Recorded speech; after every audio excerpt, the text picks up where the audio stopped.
Hey there, and welcome to another episode of Austin Tech Connect. This is the official podcast of the Austin Technology Council, and this is the first episode of 2026. We are into a new year. There's a lot of great things happening. We have a lot of things on our plate for the Austin Technology Council, and we are excited about the new directions that we're headed in the new year. But we need your help because we are a grassroots organization, and an organization like this can't exist if the grassroots isn't there driving the boat. So please make sure that your company is involved with ATC and that you're lending your voice, because we want you to pull your chair up to this table and have a say in what we're doing within the Austin technology ecosystem. Now, this podcast is sponsored all year by Calavista Software, software development without the drama.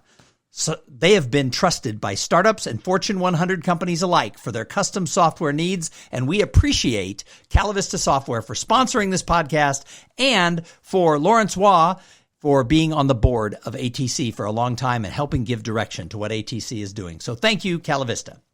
So as we kick off the year, I thought it would be great to talk to somebody who is one of the original people who had their hands in the technology ecosystem back in the mid-90s. And so today we have Jan Ryan.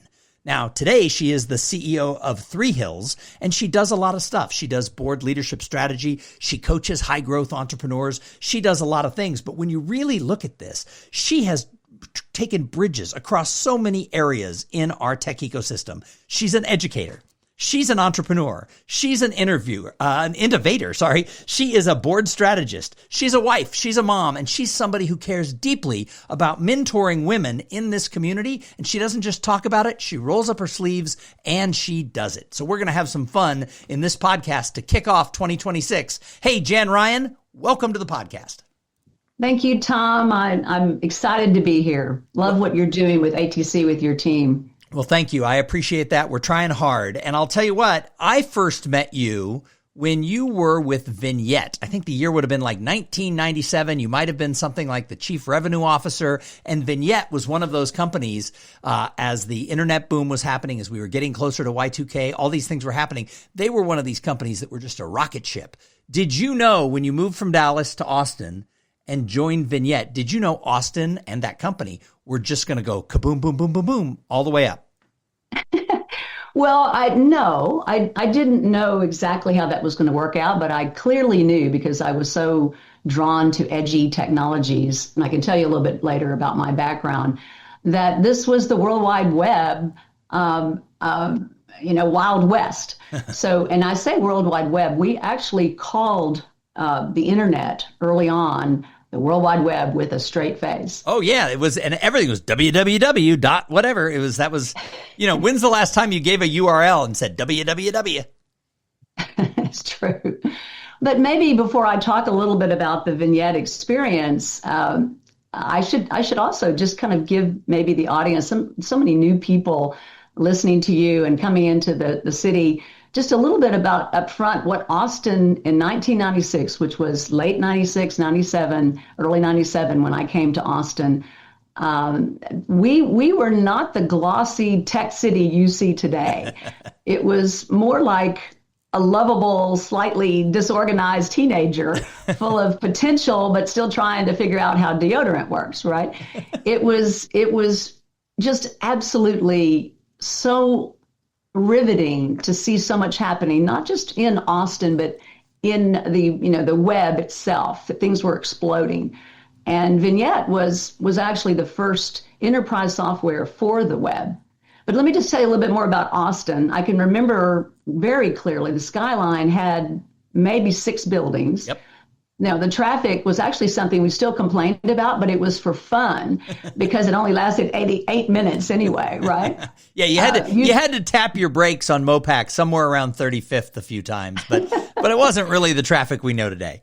No. And no one would ever have conceived of that we couldn't build more roads, but that's a whole nother story. But you could go out in public, literally wearing anything without judgment. And having come from Dallas, which was so dressy, I thought that was amazing. And in fact, judgment wasn't invented in Austin, I don't think, until about 2007. We all were very accepting of each other. But for women in tech, we were pioneers. We were I have to say, probably adventurers without maps. There weren't a lot of us. And as you know, Thom, in that world, that I came from, having spent, 21 years already in tech, it literally was all men. And we didn't honestly give it a whole lot of thought then. We walked into meetings where we were the only woman. And sometimes we if you're really motivated, you had to, if you don't have a seat at the table, you bring up your folding chair, right?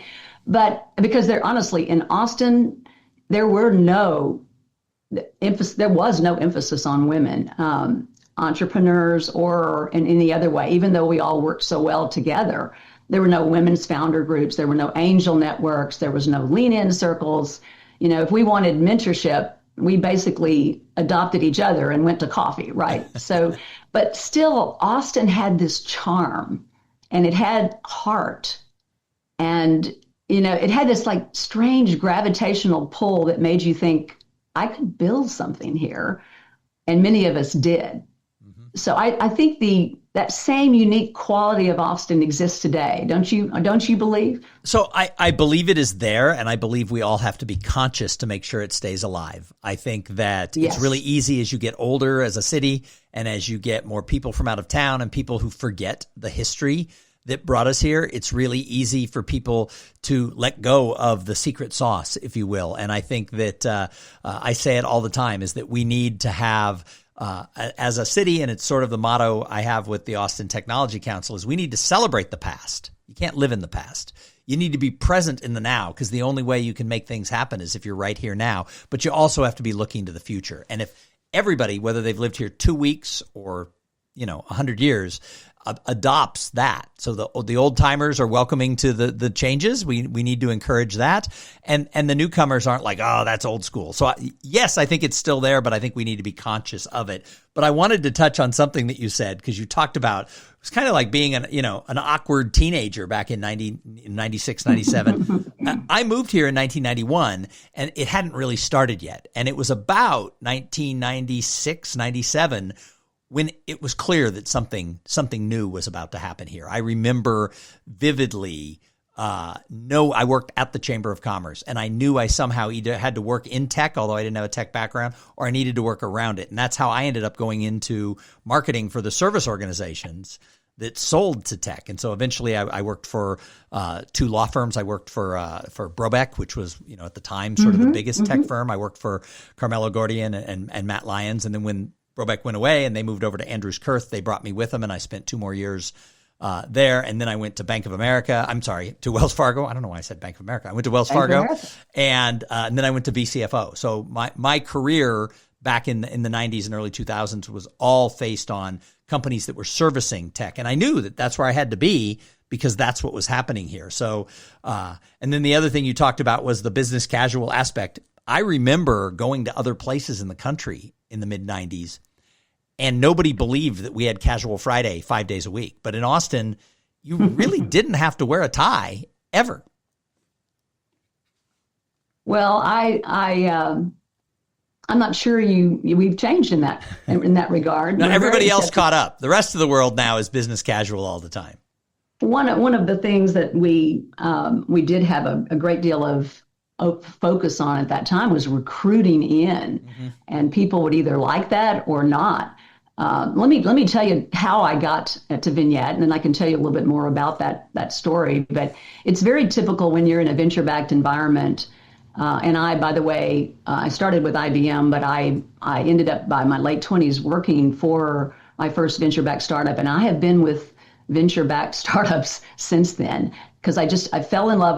I bonded with the CEO of one of our customers at IBM, and then began to, we talked, and I moved over to that. But what I wanted to say, which is typical, and sometimes, now we're getting enough of our networks going that this happens more and more. But I was in Dallas, and we had just sold the company that I was currently at. And usually when you do well, as chief revenue officer up there, we did very well. We had an incredible experience, a great sort of industry recognized team that was built there, and I sales team.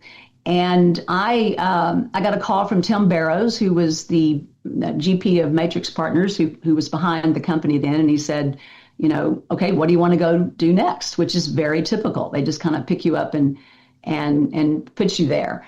And I knew that I wanted to be in Austin, and he introduced me and I wanted to live on the water. By the way, I did end up living on the water. I never spent a whole lot of time that first year on the water, but we were working 100-hour weeks, and I don't think I knew before that there were 100 hours in a week. But I came down, Vignette was amazing. My background was enterprise software, as I mentioned, and heavy into workflow, document management workflow and imaging. And so it was a great fit. But he basically introduced me to Joe Aragona, who was at Austin Ventures, and it's history from there. I really experienced something within Austin and within that time frame, though, that opened up for me some real dreams inside that I did not have before. I was very much in Dallas. It's a very corporate environment. You are in different kinds of scenarios in district offices, and you're all kind of competing with each other. Here it was about, what can you build? Who can you collaborate with that, And we were just getting into, it was like a poster child for the internet. The first enterprise software was push, go, grow as fast as you can, hire anyone you can. It's very similar, Thom, to what I feel now, and it's helpful for me to see some, wisdom lessons around where we are with AI and coming in to be a frontier city that we are today. When you start to, be careful, the growth narrative doesn't outweigh the fundamentals, right? But we were growing. I can literally remember a time when I went to the board. I had just been so excited that I had closed with one of my early customers. I closed it personally because my team was just building, and up in Chicago, an account that brought in $500,000. And so we were so excited. It actually, in my estimation and my numbers, it almost put us into at that point, a profitable stance. And I can remember one of the board guys, I won't mention his name, you may know him. He goes, no, don't even think about profitability. If instead of congratulating me, I was so ready for high fives and congratulating me on this. Oh, if that's happening, you need to go hire more. You need to bring more recs to us for more. We need to go fast. So it really was a different time. I think we took great advantage of that time. I think that it's a different set of problems sometimes that with AI now, but still it's very similar in many ways. We have to be careful how we build this innovation center, and I really believe it. Austin is a hub for innovation.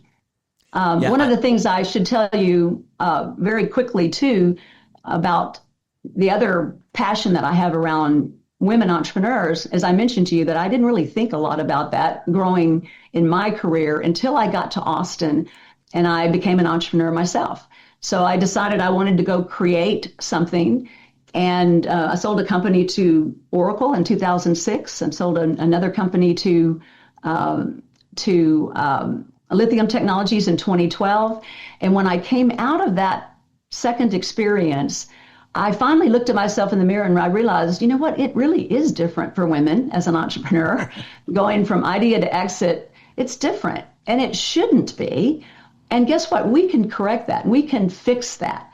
So I just had this passion born, and it long story back to how these circles go. I actually went to the ATC CEO conference thinking, okay, I'm going to go find these other women. I knew no one in Austin at that time, a woman. I couldn't find anybody to hang out with that may have had an exit or was, pursuing this. I went to ATX CEO Council, and that must have been 2012. Julie Hulls was leading the charge at that time. And the lights came up about mid-morning, and I looked around, and there were literally 5 women in 212 people in the room. And I couldn't believe it. 2 of them were Julie Hulls and her sidekick, doing the thing. Another was Lori Hopkins, taking notes for the Statesman, and myself and another CEO. So this passion was born that we need to do something. Surely there's something else there. What I discovered is that a lot of women are, hiding in their apartments until they get the fonts exactly right for their entrepreneurial projects. They won't show anyone anything. So I created something called Women at Austin. Many of the listeners here, if they were around at that time for 6 years, we were doing regular events, and I had venture-backed dinners, what I called venture dinners, where I'd pair 5 women entrepreneurs with 5 always male at that time, always male VCs, and there just was born this collaboration. One of the things that I credit my network, which is so broad, for is that time period. I would meet with all of the women. We would talk. We would do, we would help in funding and visibility. And I won't go into this a great deal. And sometimes I actually think I may have left that a little earlier than I should have, because it was a complete nonprofit give back. I never took $1 from it. I always took dollars and put it back into the community, because I just felt so grateful for what I had been given. And I was drawn toward that.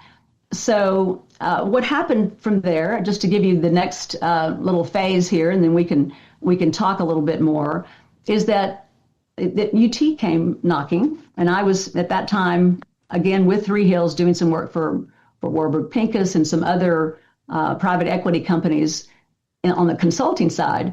But most people actually knew me through the visibility that had become very prominent around Women at Austin. And I just found in that period a time to be able to give back to young people as well. And the College of Fine Arts had recruited me to build a program for creatives in entrepreneurship. So I ended up coming to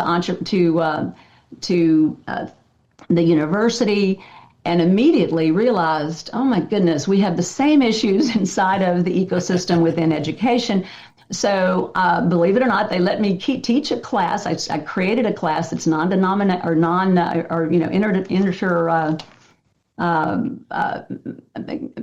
what's the word I'm saying? It's in all different applications of every major. Oh, across the school, yes. Yeah, cross-disciplinary. That's it. And it's called Women in Entrepreneurship. And the idea there was I was trying to flip it on its head, that whole process, and say, what does a woman go through when she has to look at risk? What does a woman go through when she has to actually raise funds? What does a woman experience when she has to self-advocate? Because it's tricky for women to talk about their strengths. So it ended up, to make this very short story there, I'm in my 16th semester, just finished last week doing our big pitch event. It's become very popular. Have 80 to 100 applications. It's application only every semester. But also joined in collaborative spirit with my friend Kendra Scott early on. And she has such a passion for this next generation as well. We had so much fun ideating, and I put together a business plan, and we took it to the powers that be in the tower, and ended up with what now is called Kendra Scott Women's Entrepreneurial Leadership Institute, KS and so you see how a lot of the things that I am doing still and am involved in all fit together in some way and support each other. But it is because I'm drawn toward those things, not just trying to figure out how to go up a ladder or to please someone in some sector that I honestly don't even know. I'm really feeling like today is a very bright moment for Austin, and if we're careful, we don't lose momentum for the women. Right. Well, and we have come a long way. It's funny you talk about the old CEO summit that ATC put on. one of the years when Julie was CEO, she had me MC it. So I remember that being down at Brazos Hall, and yes. And I was new to speaking. I probably had never really MC'd anything before, but she had other things she had to take care of, and somebody said, Tom's good at this. And I didn't know one day I'd be in that chair running ATC, but I do remember those events, and I remember it was a pretty male event. And I think now, the good news is I think we still have a long way to go, but I think that people don't realize sort of where it was, 20 years ago to where it is today, 30 years ago to where it is so today. True. So and when I to kind of collaborate with that same vein there, when I came out of that first one, when there was no women represented, I talked to Julie and a lot of people about that. And guess what? The next year, I had a panel for women, the first one ever. In that, I think it was the same one you were emceeing. I can't remember if it was that one or the next one. And I went on the board and spent some time on the board at ATC. Nice. So what is really very interesting, Tom, is that when people realize, most people in Austin, most of our players here in Austin really understand the need for this, but they may not have even thought about it or recognized it. I remember early on talking to Josh Baer. He didn't even know he didn't have images in his reels that were outside of, Capital Factory with women in it until we pointed it out. And he goes, oh, you're right. We need more visibility for women. And I have found so much of that, people caring and wanting to change. I believe and I will tell you, I think we're in a little bit of a situation where we're losing some momentum recently, and we can talk more about that. But Austin really had a head start with women entrepreneurs, and on women at Austin, I had 21 women at the end, all leaders in the area that were on my board. And we were focused on what the vision was that I put down at the very beginning, which is what we want to make Austin the most accessible, supportive city in the nation for women-led business. And I think we can still get there. Yeah, and I think it's interesting because as we look at the Austin Tech Hall of Fame that we started 2 years ago, obviously it's going to be more men than women because it's a Hall of Fame for people who did things 30 years ago. But as we've looked at, who's been inducted over the years, there really have been, some people who've really made, a huge impact. Laura Kilcreast, Carol Thompson, Joyce Durst, Ellen Wood, Lori Hawkins was inducted right after she passed away. So, somebody pointed out to me, they go, you don't have enough women. And I said, well, we're doing an 8-year launch to get this populated with the 70 people we kind of think, probably need to be done. I don't know exactly how many there are, but I could calculate 60 to 70 just from my viewpoint people. And, so we're trying to, you can't drop 60 people into a Hall of Fame in one night. So we're doing it over 8 years, 8 people. And somebody did complain that you didn't have 50% women. I'm like, that the pool doesn't have 50%, women. Mm-hmm. But I think when we get 20 years in the future and they're putting people into the Hall of Fame from today, I think those numbers are going to be better. I just think that we have come a long way. But you said you're afraid we're losing some momentum when it comes to women in the entrepreneurial roles in Austin. Let's talk about that. Well, I think we let me talk about two things with the innovation economy that we have today and frontier technologies, which I'm just so excited about. We have never had this kind of true differentiation and ability to think across sectors. We were SaaS, we were enterprise software. Some women entrepreneurs, for instance, were off doing something in beauty or whatever, but they never got funded. I think that what's interesting about AI is that you need AI in so many different sectors. Mm-hmm. And I've got students, in fact, that are launching with AI and doing things with a more native approach inside of sectors you would never have thought. If we leave out women, we will not get that exposure to those other ways of thinking in the other sectors. But right now, what I get so excited about is we've got AI and climate tech and bio and robotics and space and defense. We're not just a one-trick pony anymore. a lot of that came from an influx of very smart people that are coming for lifestyle, like all of us. I think we all care about preserving our lifestyle here. So I think that there's some very strong aspects of having that Frontier Technologies goal of being a leader there, and we're all directed there. But I think we have to be careful because Austin, in my opinion, kind of is evolving faster than its institutions. It's not a criticism, it's our opportunity. Mm-hmm. But our founders coming in from other places and our own founders are moving at frontier speed. All of these different areas, we're becoming a magnet for smart, interesting people moving their companies, redefining industries. We're now at a place where we're actually creating categories, not just falling into a category like SaaS. We're creating those categories. And there's a little bit of a gap, I'm afraid, in the wisdom about having seen so many of these happen before. And I've been in what I call frontier technologies all my life. The personal computer started my career, email and productivity apps with Lotus Development, the internet, social media. Now we're in this new AI era, and somehow still talking about how this is going to be, the last thing that changes everything. And I do believe there is that opportunity. But if we have a gap between the velocity of our ideas and the capacity of our institutions, like talent pipelines and capital networks and policy frameworks, and I could go on and on, ecosystem, infrastructure, we're going to get ahead of ourselves when if we plan now, if we come together as leaders and really understand how to get ahead of that, that won't happen.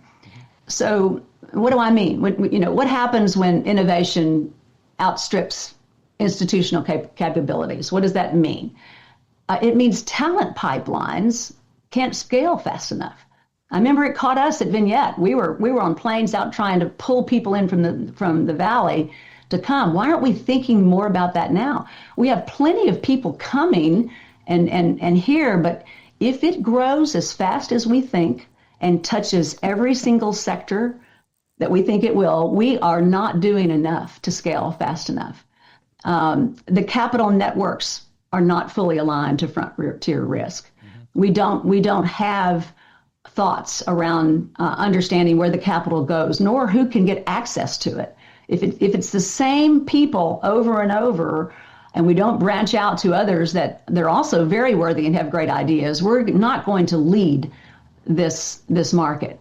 Regulatory ambiguity. There's now all this regulatory stuff, and some of it we don't even know what to do on yet, but it's going to slow commercialization down. Well, you bring up the regulatory, and this is a thing that's, I sit on the policy committee for the technology councils of North America. There's 60 technology councils. We're all independent, but we have this association of associations, if you will. And we don't have a policy arm right now, but I sit on it because I'm trying to learn what's going on. And the thing that fascinates me, not having a policy background, but sitting on these calls as often as I can get on them, is that if one state passes regulation around AI and it passes and becomes important, that affects everybody, because you're not just selling in Texas, you're not just selling in Colorado. And so we've seen a couple of states. California was trying to pass some regulation. They pulled back on it. Colorado passed a rule that they've had to sort of undo. But then what you've got going on in the EU, all of these things really impact. And if we're not thinking as one when it comes to regulation, then you end up, everybody has to go by the strictest, hardest regulations, because you can't function with 50 different regulations for a company. So this is something I don't think that people are thinking about, and we need to have more people involved. TECNA, the Technology Councils of North America, lobbies at the federal level on behalf of small to mid-sized companies, because something like 70% of all bills that impact tech that get passed or shot down in Washington, D.C. are lobbied for by the 6 largest giant tech companies. And that's great. We appreciate that they can have government affairs people and they do it. But their needs are very different than the needs of the 10-person startup. And so we need those smaller and mid-sized companies to be thinking about regulation does affect them. And that's something I've been trying to put a little soapbox up, that regulation does affect you. It's true. And instead of just go, go, go, go, there needs to be some of that leadership in some of this. I think cities that modernize their systems, and I'm including, education, there's so much opportunity to help train and upskill women, for instance, and underserved founders, but also just students. We need to be training them for those jobs if we're going to have that kind of robust pipeline. I don't think many people have ever experienced that thing where the pipeline is going to throttle your growth. It's such a fast growth rocket ship we're looking at. It's almost kind of hard to wrap your head around, but I'm familiar with that environment. And I know the more time we can spend planning ahead as the future, we can be one of those cities that actually, defines the next decade of frontier innovation. Well, and no one owns that right now. That's what we did in the 90s. If you go back to the late 90s, there were 5 or 6 or 7 cities that were jockeying for who was going to break out. I mean, obviously you had the Valley, New York's always involved, Southern California, Boston, but there was a lot of these, I don't like to ever call Austin second tier, but there were a lot of these smaller cities, and Austin was the one that everybody else was watching. Everybody was watching what Austin was doing. I remember. Because we broke out.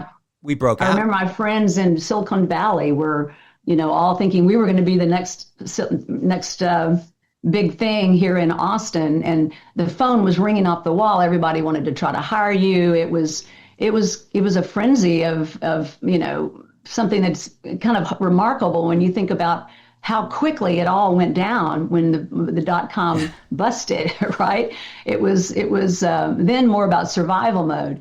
But back to the thing that I think we really need to think about is understanding how to build that institutional support and building out the systems, because if you marry bold ideas, which we have in spades, it's impressive, bold ideas with modern systems, and they come together, that's category creation. That's not just, let's go as fast as we can and suddenly we're a high-tech company or a high-tech city that had all this growth. This is now category creation and its leadership, which I believe that we can accomplish.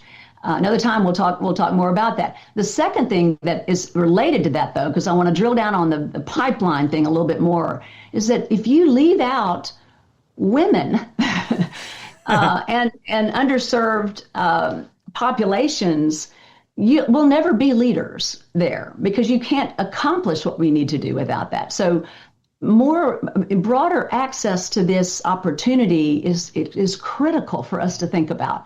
Austin needs to remember that inclusive is not a tagline. It's a growth strategy. And we really need to embrace that and figure out what is it we need to do. I mentioned systems. Guess who's really good at systems thinking? Women. Guess who's really good at being able to, give back to the community and understand what the community needs? Women. Those different types of perspectives are critical. Now, not a lot of them have the skills in some of these areas, even though, you'd be surprised. Come visit my class sometime. We really are rocking it. But it literally is something women are behind on. We don't have as many women leading AI, especially native AI projects, but I'm seeing and talking to them, talked to one yesterday, that has that opportunity, absolutely. So where do we help, lift up this other underserved area? If it's strategic, we'll do it. If we're only going to think about me, not we, and we're just trying to get, as rich as fast as possible we can, we're going to forget that that's going to cost us, in my opinion, the leadership in this new frontier technologies race, if you will. I mean, I'm sitting here nodding my head. I'm going to have a sore neck because I'm in such agreement, both in the case of women and other underserved communities, but also the fact that Austin can lead in this. I do a speech called The History of Austin Tech, and I do it for groups around town, and I've done it around the country because people want to know, how did Austin become that breakthrough? And while it did end a little bit of that fast growth of the 90s when the .com bust came, when everything settled, Austin had its place, and other cities were still looking to Austin as to, how did you pull up from nothing to where we did in a 20-year span? But the interesting thing about that is there's a great reset happening. For a long time, we looked around, and again, you take the big cities out, but we were the leading sort of tech hub. And my content is we've had a reset. It's no longer about being how to be a tech hub, because every city, small cities, Birmingham, Alabama has a tech council, and they are working hard to draw people in and keep people out of college to start tech there. So they're becoming a tech hub. But how do you become an innovation center? And that's where this whole reset is happening. And, sometimes the press likes to say, well, nothing creative can happen anywhere but the Silicon Valley. Well, that's BS. It can happen anywhere. There's all kinds of examples of amazing companies that start in Madison, Wisconsin, or Des Moines, Iowa. But Austin has this perfect storm. We have a history. We have a 30 to 40 to 50-year history of laying the foundation of tech. We are a breakout tech hub that is proven that other cities have looked to, like, how'd you do that?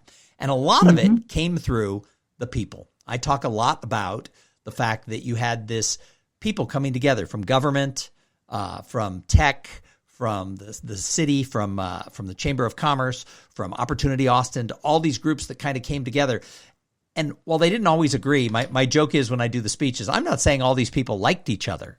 But when they got into the room, they all knew that they had the same goal, and that was, how does Austin become that great tech hub? And now we have to do that same thing. How do we get the leaders who are making a lot of money to actually show up? I believe real leaders have to show up if you're going to have community growth, and if you're going to have this city that is an innovation center of frontier technologies. How do we get people on the same page? Do you have any ideas? Well, I think what happens, I work so much with leaders, and I feel like I understand that mindset. Sometimes you're working so bloody hard that you don't have any extra time. But if you go to where they are, if you help, it's just an idea to be able to co-create some of this, and most of us as leaders really get into that. We want to help, but maybe we just don't have time. We don't want to disappoint. We don't want to get on some board that we can't really do a good job, or, you don't want to mentor someone that you don't have enough time. If you do have that opportunity to bring ways to co-create together solutions here, we're all after the same thing. I think what you're doing is great in bringing up also this history of Austin, because it tells a little bit about why Austin is so special today. Some people, you've seen them on TikTok, right? I'm leaving Austin, because they don't get it. They don't realize what's special about Austin. We had this period of insane growth, which I'm so grateful that that's not continuing at that level, because I've been in insane growth situations with companies, and it's not comfortable. And so some people are going to get left out, or they don't see the secret sauce. But if we celebrate that, who doesn't want to be a part of a vision like that? Especially when it's truly possible. We can take leadership in frontier technologies. We can do this, and within AI. So, but it spans across a lot of different industries. It's not just, hard tech, and we call it, today, deep tech and whatever, as if it's some kind of creature out by itself. You can change a lot of companies' trajectory. I'm with them a lot, just by being able to take advantage of some of these technologies. But the pipeline of women to call on and to be able to bring into the company is not as robust as it needs to be. And it can be.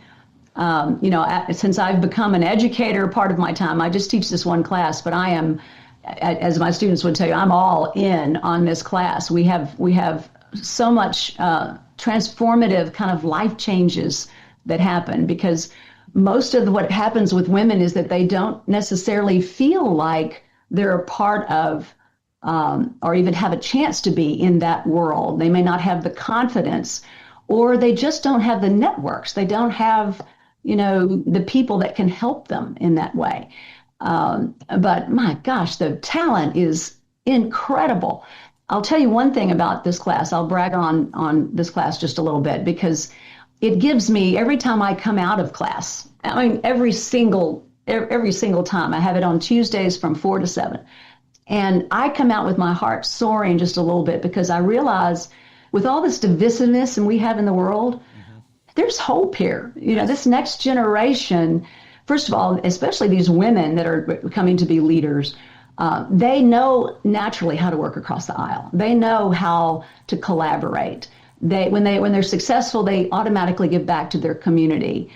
And I feel like this next generation, if we give them the right ways to onboard, to understand, not with fear, but to understand to be themselves. You don't have to be a man. I've discovered that many years ago. I actually leaned into being a woman.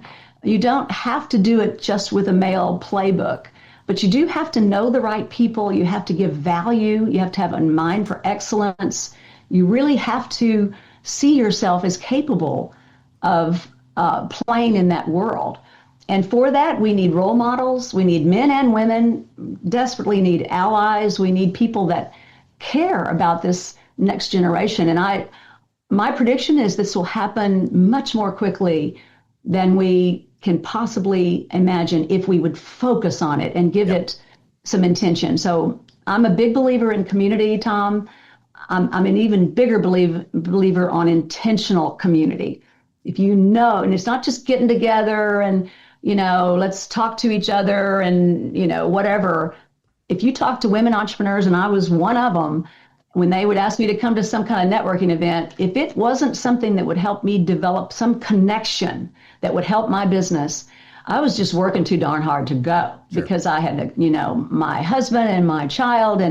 But if you give me that ability to understand how it connects to making my company better and adding value to my customers, I think we could rework this situation. Nice. Well, there's a couple things I want to highlight. One is you were talking about how busy a lot of these entrepreneurs are. So it's hard because people say, hey, we want to be on this board. Can you show up at this event? Can you do this? And that's one of the things I find as I'm trying to get people involved, not just with ATC, but with the whole community, is a lot of these people, they're trying to make payroll. They're trying to make things happen. They're trying to raise money. And most of them who are in a lot of these companies, they have small children at home. So they want to be home. They want to participate in what's going on. But I was talking to one CEO the other day, and he wants to support ATC. Doesn't think he has time to be on the board.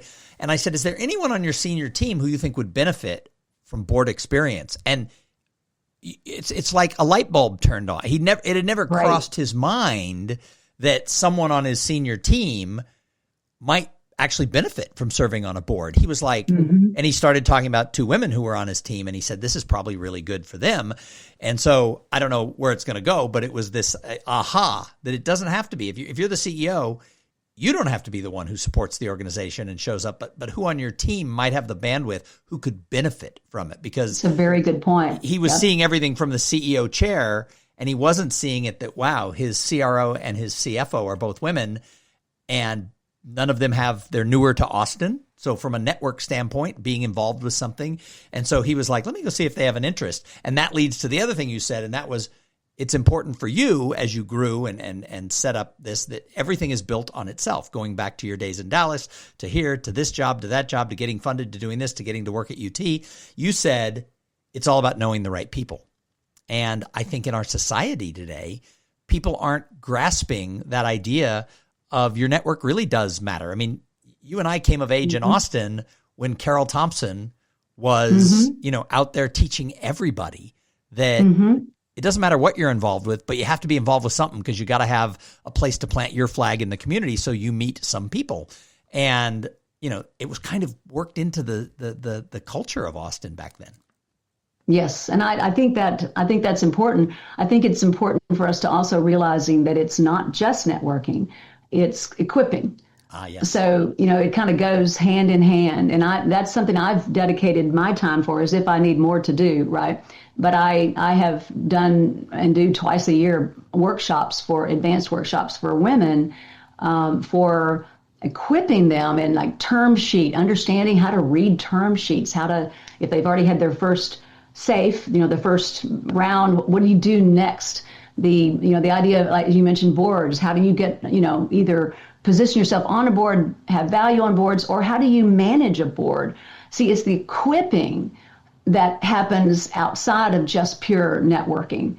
I'm going to borrow that. I'll give you credit, but it's not just networking, it's equipping. goes, That's right. It goes beyond just women. It goes beyond everybody. It's men and women, absolutely. and everyone is so busy, and it's harder with traffic to get to some physical places, and people get zoomed out, with they get tired watching Zooms. When you start equipping, that makes a difference. And I see the example of just even within my class, when you equip them, I'm just blown away by this younger generation, how fast they catch it and how fast they learn and how motivated they are. But most of what we are in Austin, Thom, is collaborative, creative. All of these things are still there. If we have to dig a little deeper, or maybe I'm experiencing more of this because I'm within my network, maybe that just is more of an encouragement to me to make sure I get out to places and people that don't have access to that, or that don't even know it exists, right? So I think we're very special. I think we've got incredible opportunity, but I will tell you, there are others on that race right now too. Yeah. Silicon Valley is coming back to a place where it is, it's fully charged, especially around AI. So we're not going to. And there are cities people aren't paying attention to, Pittsburgh, Nashville, Phoenix, Seattle. There's a ton of places that are doing really amazing things. And like I said, the bar for those innovation centers, we've had a great reset. So with AI and with what's happening now, it's going to be interesting to see who leads into this next place. And I want to make sure Austin's the one leading. Amen. So last question for you. We've gone long on this, and I know you have other things to do today, but you mentioned this earlier, and you talked about being drawn to all these things. And as you talked about what is an eclectic, successful, admirable career, you were drawn to do this, then you were drawn to do that. And before we started the podcast, you said that one of the major questions you get is people ask you, God, Jan, you've done so much, and you're still doing so much. You're teaching, you're advising, you're on boards, you're mentoring. And you said people ask you what drives you, and you said it's not what drives me. So let's close with what is your philosophy? It's what draws me. And to me, I think that's for everyone to make their own decisions around. For me, it's a value system that many years ago really came home to me about creating value for someone. And it was for customers. It's why I'm so obsessed. Anybody that's around me knows I'm obsessed with the customer voice, with creating that value. I don't even, I literally credit that ability to understand customers the way I do with the success I've had, because it makes a difference if your values really are about adding value and you're sliding on the other side of the table and recognizing what those needs are, instead of just being, all about yourself, if you will. I get my energy, Thom, from just, my faith, my ability to understand you can transform lives with the things that we do, the way it's technology and other things as well. If they are implemented in the right way, bring about step changes and the ability to do things that people never thought they could do. So I guess if I had to say what is that value about being drawn, it's first of all taking a little time to think about it and pray about it and everything else, and just feeling what is it that I feel like I could add value to. So the intentional, the thoughtful side of that is real important. As an entrepreneur, you have to have time. Go down your bike, go alone, go to the club, whatever. You need time to reflect. And so I don't take things on that I don't feel like I'm going to add value to, or that I can't, make some sort of transformational thing happen. That's where I have fun. And I love being around smart people. I, have a ton of energy, but I want it to mean something. So it's that purpose-driven philosophy that we used to talk about, purpose-driven life, whatever. That actually is very real for me. And I want to make sure that what I do has meaning, and then to celebrate the heck out of it. So if that answers your question, I've never been asked that question before, but that's me trying to answer that. Well, no, I think this was great. And I'm literally sitting here in awe for everybody who has listened for the whole 50 minutes of this podcast. This has been quite the journey of an episode and a wonderful way to launch Austin Tech Connect, the podcast of ATC, into 2026. Jan, you've accomplished so much. It's admirable. And I love the way that you give back and that you mentor. And I don't think you're done yet. I'm not done, and we're not done. And Austin's not done, so we've got a long way to go. That's right. Well, Jan, thank you for your time, for being here, and thank you for all you've done for so many people. Happy New Year. Happy New Year to you, and thank you to everybody who tuned in and listened to Austin Tech Connect. Make sure you send this out to all of your friends, to all of the different groups that you participate in, because it's conversations like we just had with Jan Ryan that inspires people to make sure that not only are they being successful and making money, that they're finding a way to contribute to what is the next chapter of Austin. And we've got a long way to go, and I think we are poised for huge success in 26. So fasten your seatbelt. Here we go, and we'll see you next week right here on Austin Tech Connect.